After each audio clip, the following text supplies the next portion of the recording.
افغان طالبانو ننګرهار کې یو پاکستانی جیټ الوتکه نسکوره او پیلوټ یې ژوندی نیولی دی.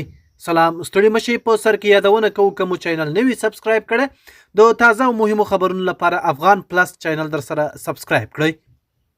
په ننګرهار کې د افغان امنیتي او دفاعي ځواکونو لخوا د پاکستان پوځي رژیم یو پوځي الوتکه افغان میړانو رانسکوره کړې ده.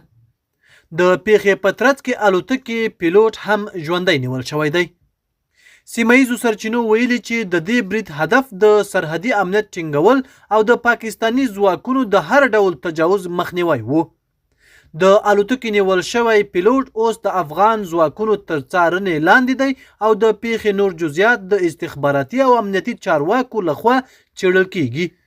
دغه اقدام د دواړو هیوادونو ترمنځ د هوایي سرحدي وضعیت په سختۍ کې زیاتوالی سبب شوی دی او سیمه ییز امنیتي څارونکي د پیښې د احتمالي پراخو پایلو په اړه خبرداری ورکړی دی. د نن ورځې خبر تر همدې ځایه و. د نورو تازه جزئیاتو لپاره له موږ سره اوسئ.